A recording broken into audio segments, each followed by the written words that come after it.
100 বছর আগে, কত বললাম? 100 বছর আগে মারা গেছে। ভালো করে বোঝেন, তাকে যদি এখন উঠানো হয়, তাকে যদি রূপ দেওয়া হয়, জীবিত করা হয়, তাকে যদি বলা হয় যে ভাই শোনো, আমি এখানে আওয়াজ দিব, এই আওয়াজ বাজবে ঢাকায়, আমি এখানে আওয়াজ দিব, এই আওয়াজ বাজবে আমেরিকায়, আমি এখানে আওয়াজ দেব, সাথে সাথে আওয়াজ বাজবে মক্কায়, ওই লোক কি বিশ্বাস করবে? কত আগে মারা গেছে? মাত্র অনলি 100 বছর।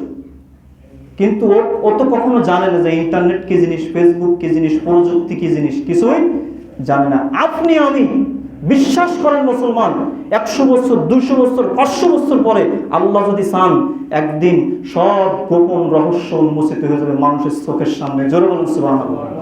এই জন্য আল্লাহ তাআলা বলছেন লাতারাউন্নাল জাহিম, তোমরা যারা সন্দেহান পোষণ করো, জেনে রাখো তোমাদের নিজেদের চোখ দিয়ে তোমরা জাহান্নামকে দেখবে। জাহান্নাম তোমাদের সামনে আনা হবে, 70,000 ফেরেশতা শিকল দিয়ে টেনে আনবে তোমাদের সামনে জাহান্নাম। তোমরা জানিয়ে সন্দেহান পোষণ করতে, মিথ্যা ছড়াইতে, আজকে দেখো তোমাদের সামনে এই যে জাহান্নাম, এই জান্নাত, এই যে আল্লাহর নূর, এই যে আল্লাহর বিচারের আসন, এই সব কিছু আজকে প্রস্তুত করা হয়েছে, তুমি নিজে দেখো। এবং আজকে সাক্ষী দেওয়ার জন্য তোমার জবানের কোনো প্রয়োজন নেই, তোমার জবানকে তালা লাগিয়ে দেওয়া হবে, তোমার হাত, তোমার পা, তোমার দেহ সব আজকে সাক্ষ্য দেবে। সুবহানাল্লাহ বলবেন? বুঝতে পারিনি আমরা এখনো যে আমরা কারা। দেখেন সন্দেহ কখন আসে? আল্লাহ তাআলা বলছেন সূরা বাকারা, আল্লাহ রাব্বুল আলামিন বলছেন খাতামাল্লাহু আলা কুলুবিহিম ওয়া আলা সামঈহিম ওয়া আলা আবসারিহিম। এক শ্রেণীর মানুষকে আল্লাহ তাআলা মোহর মেরে দিয়েছেন। খাতামাল্লাহু আলা কুলুবিহিম, কোথায় মোহর মেরেছেন? অন্তরে, কলবের উপরে মোহর মেরে দিয়েছেন। তারা প্রত্যেকটা বিষয়ের উপরে তারা সন্দেহান পোষণ করে। ঠিক না ভাই? ঠিক। সন্দেহ আসবে। তো এই জন্য যে বিষয়গুলো আমরা দেখি না, তার মানে এই না যে এই বিষয়গুলো নেই, এই বিষয়গুলো হবে না, এই কথা বলার কোনো সুযোগ নাই। সম্মানিত হাজিরিন, আমরা যে বিষয়ের উপরে আসি, মূল পয়েন্ট হচ্ছে ফেরেশতা। তো ফেরেশতাদের আওয়াজ, এই বিষয়টা আপনারা ইনশাআল্লাহ, আল্লাহ যদি হায়াতে বাঁচিয়ে রাখেন, আপনারা না করেন, আপনাদের প্রজন্ম পরস্পরে আসবে, তারা অনেক কিছু দেখতে পারবে, অনেক কিছু সংকলিত হবে। যখন সময় মতো, যখন যেটা দরকার আল্লাহ তখন সেটা কি করে দিবেন? বের করে দিবেন। যেমন আল্লাহ রাব্বুল আলামিন সূরা কাহফের ভিতরে যুলকারনাইনের ঘটনা বর্ণনা করেছেন, ফিরাসির কথা বলেছেন। এখন পৃথিবীর বিজ্ঞান খুঁজে বেড়াচ্ছে কোথায় আছে সেই ফিরাসির, অথচ আল্লাহ বলেছেন সূরা কাহফের ভিতরে। তাহলে এটা হবে কি না? এখন দেখা যায় মাটির নিচে দেয়াল পড়ে গেছে, কোথায় বরফের নিচে পড়ে আছে। আপনি এখানে কাজাকিস্তান, উজবেকিস্তান, তাজিকিস্তান আছে, আপনার ওই যে অঞ্চলগুলো আছে, রাশিয়ান ককেশাস অঞ্চল, ওইসব অঞ্চলে তো প্রায় বরফ দিয়ে ঢাকা থাকে। এখন কোথায় আছে মানুষ দেখুন, গবেষণা করুন। কিন্তু কোনো একদিন এই প্রাচীর ভেঙে ইয়াজুজ মাজুজ বেরিয়ে আসবে, নাকি আসবে না?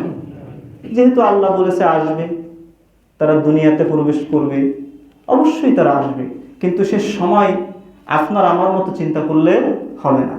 আমার ভাইয়ের, আল্লাহ তাআলা বলছেন দুনিয়ায় যেমন সময় অতিবাহিত হয়, দিন হয়, রাত হয়, আপনার আমার কাছে দিন হয়, আপনার আমার কাছে রাত হয়। মহান আল্লাহ রাব্বুল আলামিনের কাছে কোনো রাত দিনের কোনো অবকাশ নাই। কেন? আল্লাহ আপনার আমার এই সময়ের ঊর্ধ্বে। সুবহানাল্লাহ বলবেন না? আল্লাহ কি?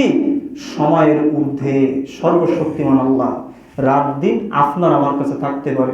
সূর্য আপনার আমার সামনে উদিত হয়, আল্লাহ উঠায়, আবার ডুবে যায়। চন্দ্র উঠায় আল্লাহ, আবার চন্দ্র কি হয়ে যায়? ডুবে যায়। এভাবে কিন্তু চলতে থাকে।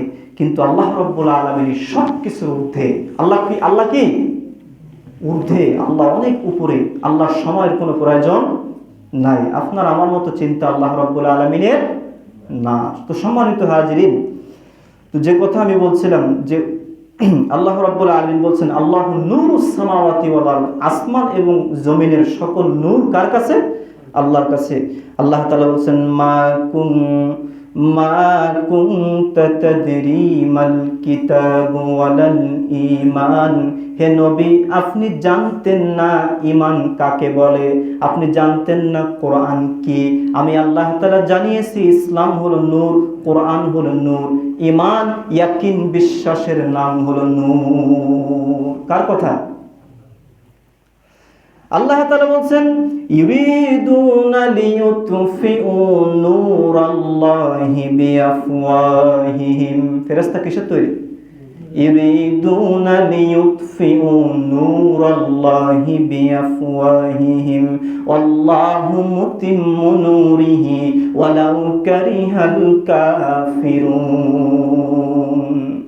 হে নবী, তাম পৃথিবীর কাফের মুশরিকরা ইসলামকে, ইসলামের নূরকে নিভিয়ে দিতে চায় কিনা? আল্লাহ বলছে, দেখেন আল্লাহ তাআলা বলছে তাম পৃথিবীর মুশরিকরা, ইহুদিরা, কাফেররা আল্লাহর নূর ইসলাম কোরআনকে নিভিয়ে দিতে চায়। কিন্তু জেনে রাখো, কিয়ামত পর্যন্ত আমার এই নূর কোরআন ইসলামকে কাফেররা সম্মিলিতভাবে চেষ্টা করলেও নিভাতে পারবে না। আর আমি আপনি না থাকলে কি হয়েছে ইসলামের? কিছু হবে? বলেন। আপনি আমি যদি মুরতাদ হয়ে যাই, ইসলাম ছেড়ে যদি চলে যায়, ইসলামের কোনো ক্ষতি হবে? দিন গেলে ইসলামের মানুষের সংখ্যা বেশি হচ্ছে না কম হচ্ছে? আর কে থাকলো আর কে গেল, এতে আল্লাহর কিছু যায় আসে না। আল্লাহ বলছে ইসলাম থাকবে তো থাকবে, ঠিক নাকি? আল্লাহ বলছে কোরআন আছে তো থাকবে, তার মানে থাকবে, ঠিক না বেঠিক? তো সম্মানিত হাজিরিন, আল্লাহ রাব্বুল আলামিন বলছেন পৃথিবীর কাফেররা চেষ্টা করে মসজিদ ভাঙার জন্য, না চেষ্টা করে না। কাফেররা জুলুম করে কার উপরে? কোরআনের উপরে। কাফেররা হামলা করে নবীর সম্মানের উপরে, কাফেররা হামলা করতে চায় ইসলামের উপরে। কিন্তু কোনো হামলা, কোনো মামলা, কোনো ষড়যন্ত্র, কোনো কিছু আল্লাহর সামনে টিকবে না। কারণ আল্লাহ রাব্বুল আলামিন নিজেই বলেছেন ওয়া মাকারু ওয়া মাকারাল্লাহ ওয়াল্লাহু খায়রুল মাকিরিন। কাফেররা ষড়যন্ত্র করে, আমি আল্লাহ সেগুলো দেখি, কিন্তু ওরা যা চিন্তা করে, গোপনে যা রহস্য উন্মোচন করতে চায়, ওগুলো আগে থেকেই আমি আল্লাহ তাআলা জানি। দেখেন, এই যে ব্রিটিশরা, আমেরিকা, লন্ডন, তাদের যে প্রযুক্তি আর আমাদের প্রযুক্তি কি এক? ওরা ব্যবহার করে ছেড়ে দেবে, 20 বছর পরে আমরা পাবো, ঠিক না বেঠিক? জ্ঞানী গুণী মানুষ আপনারা আসছেন এখানে।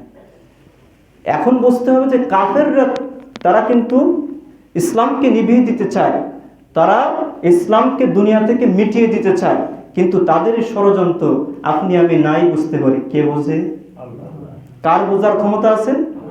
আল্লাহ। এই জন্য যে বিষয়টা আজকে আমি আলোচনা করেছি, নূর ফেরেশতা সম্বন্ধে, যেহেতু ফেরেশতাদেরকে আমরা দেখতে পারি না, এজন্য ফেরেশতাদের সম্বন্ধে আমাদের ধারণা কি হওয়া উচিত, আমাদের ঈমান কেমন হওয়া উচিত, কেমন মজবুত হওয়া উচিত, এ বিষয়ে আমি কিছু কথা বলার চেষ্টা করেছি কোরআন এবং হাদিসের আলোকে। তো সম্মানিত হাজিরিন, আমরা যারা মুসলিম, আজকে আমরা আসলে আমাদের অধঃপতনের একটাই কারণ, সেটা হচ্ছে আল ঈমানু বিল্লাহ।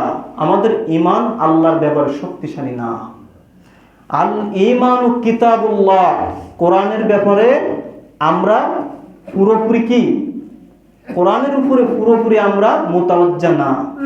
কোনো আয়াত আমরা মানতেছি, কোনো বিষয় আমাদের স্বার্থের বাইরে গেলে ওটা মানতেছি না। আমি কি ভুল বললাম? না। আমাদের ধ্বংস হওয়ার, অধঃপতনের মূল কারণ হচ্ছে এইটা।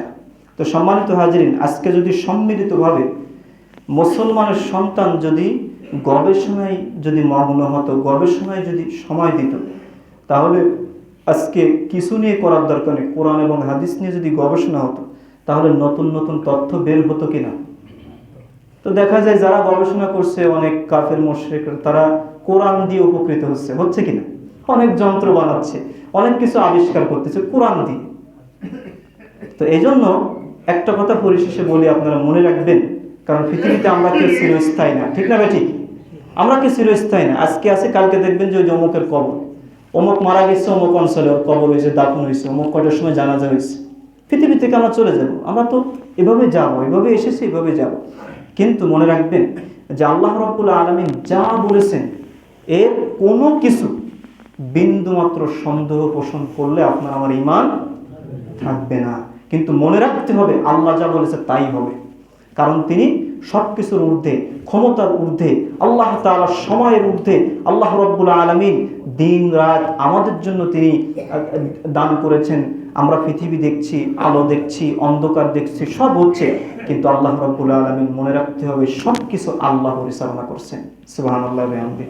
তাহলে ফেরেশতাদের ব্যাপারে আমাদের ধারণা কি হবে? যে ফেরেশতা আছে, আছে কি না? ফেরেশতা আছে, আমরা ফেরেশতাদের সাথেই আছি। আপনার আমার সাথে ফেরেশতা আছে কি না? ওই যে আপনারাই বলেন তো, কিরামান কাতিবিন ইয়ালামুনা মা তাফআলুন, আমাদের সাথে ভালো মন্দ ফেরেশতা আছে, তারা লিখতেছে। আল্লাহ বলছে ইকরা কাফা বিনাফসিকা আল-ইয়াওমা আলাইকা হাসিবা, সেদিন তোমাদের কিতাব খুলে দেওয়া হবে, তোমাদের পড়া লাগবে না, কিতাবের জবান খুলে যাবে, ওই পড়বে যে এই হয়েছে, সারা পৃথিবী এত বছর বেঁচে ছিল, এই ঘটেছিল, এই আল্লাহ।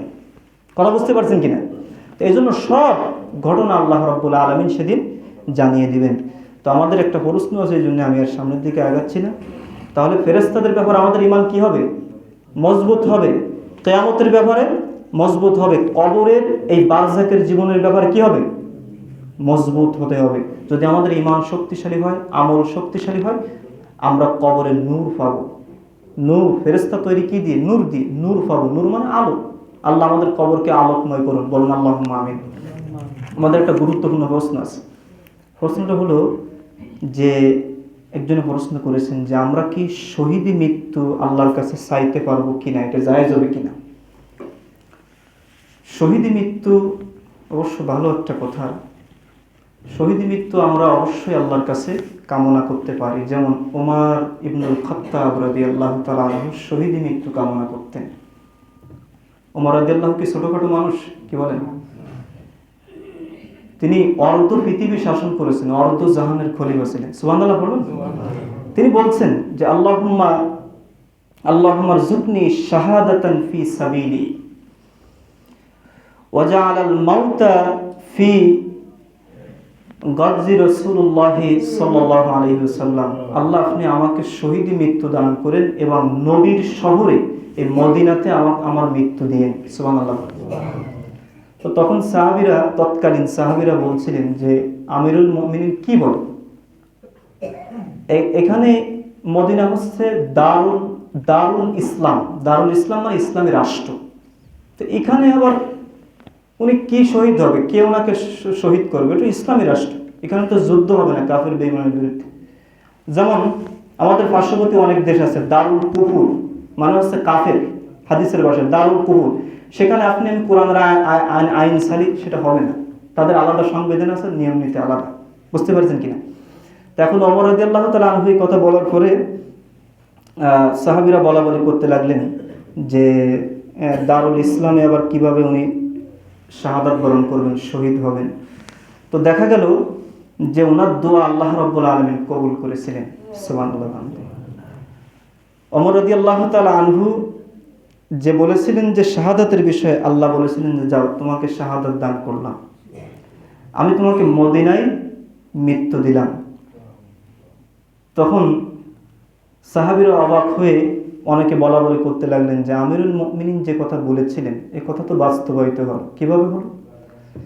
যে শাহাদাত বরণ করতে হলে আপনার কোনো অমুসলিম বর্ডারে যেতে হবে, সেখানে কাফের বেঈমানের সাথে যুদ্ধ করতে হবে, সেখানে মৃত্যুবরণ করতে হবে, মোটামুটি বলা যাবে যে শহীদ। কাফেরের সাথে যদি আমাদের যুদ্ধ হয়, তাহলে আমরা যদি ইন্তেকাল করি, মারা যাই, আমরা কি শহীদের দরজা পাবো কিনা? কোরআন হাদিস অনুযায়ী পাবো। আচ্ছা, তো ওমর রাদিয়াল্লাহু তাআলা আনহু তিনি, আপনারা জানেন যে তাকে নামাজরত অবস্থায় হত্যা করা হয়েছিল। কি অবস্থায় বলেন তো? নামাজরত অবস্থায়। এবং যে অস্ত্র দিয়ে তাকে আঘাত করা হয়েছিল, বিষ মাখিয়ে নেওয়া হয়েছিল। যেমন ইমামে আজম আবু হানিফা রাহমাতুল্লাহ আলাইহিকে জেলের ভিতরে হত্যা করা হয়েছিল বিষ প্রয়োগ করে। ইমাম আহমদ ইবনে হাম্বল 10 লক্ষ হাদিসের হাফেজ ছিলেন, তার মাজায় দড়ি বেঁধে তিনি জনগণ টেনে বেড়াইছে, মানুষ তাকে সম্মান দেয়। বুঝতে হবে, অনেক সময় ভালো মানুষও কিন্তু মানুষের সামনে সম্মান পায় না। আর অনেক সময় দেখবেন কি যে অনেক তেলবাজি করা, আমাদের হুজুরদের কথা বলি, তেলবাজি হুজুরের অভাব নেই, আমরা বহু দেখেছি, এখনো আছে। তেলবাজি হুজুরের সম্মানেরও অভাব নেই, কিন্তু মনে রাখতে হবে যে তেলবাজি কার সাথে করতে? মানুষের সাথে। মানুষ আমার চূড়ান্ত জায়গা পর্যন্ত যাবে না। আমি যদি আল্লাহ রাব্বুল আলামিনকে সর্বাপেক্ষা সম্মানিত মনে করে, সর্বক্ষমতা মনে করে যদি আমি আল্লাহর বিধানের উপর অটল থাকতে পারে, দুনিয়ার সমস্ত মানুষ আমাকে পাথর মেরে হত্যা করুক, কিন্তু ওই পাথর আমার কাছে মনে হবে যেন জান্নাত নূরের এক একটা টুকরো আমার গায়ে স্পর্শ করছে। জোরে বলুন সুবহানাল্লাহ। তো ওমর রাদিয়াল্লাহু তাআলা আনহু যখন নামাজরত অবস্থায় ছিলেন, কে হত্যা করলো জেনে রাখেন ভালো করে। অগ্নিপূজক ইরানি খবিস আবু লুলু ফাইয়েস অর্থাৎ ফিরোজ, তাকে পিছন দিক থেকে ওমর রাদিয়াল্লাহু তাআলা আনহুকে হত্যা করেছিল। ইরানে আজও তার মাজার আছে, আপনারা চাইলে নেটে গিয়ে সার্চ দিয়ে দেখতে পারেন। যে অগ্নিপূজক আবু লুলু, আর একটা নাম ছিল ফাইয়াস, যেটাকে অনেক ওলামা বলেছেন যে ফিরোজ পড়া হয়, আমরা বাঙালি ভারত পাকিস্তানের মানুষ এর অঞ্চলে ফিরোজ নামে পরিচিত। তো এই অগ্নিপূজক উমর রাদিয়াল্লাহু তাআলা আনহুকে হত্যা করেছেন, একজন কাফের হত্যা করেছেন, তাহলে সে শাহাদাত পেল কি পেল না, কথা বলি। তার বুঝতে হবে যে আপনার দোয়া আমার দোয়া যদি আল্লাহ চাহেন তো কবুল করতে পারেন কিনা, পারেন। শহীদি দরজা তো অনেক বড় সম্মানের ব্যাপার। মৃত্যুবরণ করার পরে আমাদের যারা শহীদ ভাইয়েরা বোনেরা, তাদের আত্মাকে আল্লাহ তাআলা জান্নাতের ভিতর পাখির মতো তাদেরকে সেখানে আপনার সম্মান জানাতে থাকেন। সুবহানাল্লাহ ওয়া বিহামদি, অনেক সম্মানের একটা ব্যাপার। তাহলে মনে রাখতে হবে, আজ পর্যন্ত বহু শিয়ারা খারেজিরা আমাদের মদিনা নিয়ে, মক্কা নিয়ে, ইসলাম নিয়ে, সাহাবীদেরকে নিয়ে বিষোদ্গার করে। যারা ওমর রাদিয়াল্লাহুকে হত্যা করতে পারে তারা কি মুসলিম? কি করে হয়? তাদের বংশধর কি করে হয়? বুঝে আসে না। তো এই জন্য মনে রাখতে হবে যে শিয়ারা আমাদের চরম দুশমন, শিয়ারা আমাদের ইমানের সবচেয়ে বড় ক্ষতি করে, শিয়ারা আমাদের সাহাবীদেরকে বিষোদ্গার করে, আমাদের নবীর রেসালাত নিয়ে তারা সন্দেহান পোষণ করে। আজও পর্যন্ত শিয়ারা মদিনায় যায় না, রাসূল সাল্লাল্লাহু আলাইহি ওয়াসাল্লামের কবরের কাছে যদিও যায়, অনেকে যায় না যে ওখানে ওমর রাদিয়াল্লাহুর কবর আছে, আবু বকর রাদিয়াল্লাহুর কবর আছে, ওখানে সালাম দেওয়া লাগবে, এই কারণে যায় না। আপনারা এগুলো দেখবেন, মিলিয়ে দেখবেন, এরা অভিশপ্ত। আল্লাহ এদের সমস্ত ষড়যন্ত্র থেকে মক্কা মদিনাকে আল্লাহ হেফাজত করুন। এবং রাসূল সাল্লাল্লাহু আলাইহি ওয়াসাল্লাম যে স্থানে দাঁড়িয়ে নামাজ পড়াইছেন, আল্লাহ সেখানে জান্নাতের টুকরা বানিয়ে দিয়েছেন, জান্নাতের সাথে অংশ একদিন মিশে যাবে। সুবহানাল্লাহ। কাবা ঘর যেখানে আছেন ওখানে গেলে একটা আলাদা অনুভূতি সৃষ্টি হয়, মানুষ পাগল হয়ে যায়। কে কত ধনী, কে কত ক্ষমতার মালিক, কার কত আভিজাত্য কিছু দেখার সময় নেই। এই স্থানে গেলেই কেমন যেন একটা আলাদা প্রশান্তি পাওয়া যায়। আমরা সবাই যেতে চাই কিনা? আল্লাহ আমাদের সবাইকে কবুল করুন। সাহাবীদের কবর রয়েছে, রাসূল সাল্লাল্লাহু আলাইহি ওয়াসাল্লামের কবর রয়েছে, এবং স্মৃতি বিজড়িত স্থান রয়েছে। ইব্রাহিম আলাইহিস সালাতু ওয়াস সালাম থেকে নিয়ে বহু নবীর বিজড়িত, স্মৃতি বিজড়িত স্থান রয়েছে, বরকতের জায়গা। আল্লাহ আমাদেরকে কবুল করুন। এবং ফেরেশতাদের বিষয়ে যে খুতবা ছিল, আল্লাহ আমাদেরকে সর্বোত্তমভাবে ফেরেশতাদের ব্যাপারে আমাদের ঈমানকে আরো খাঁটি, আরো মজবুত করুন। আল্লাহুম্মা আমিন। ওয়া আখিরু দাওয়ানা আলহামদুলিল্লাহি রাব্বিল আলামিন। আসসালামু আলাইকুম ওয়া রাহমাতুল্লাহি ওয়া বারাকাতুহু।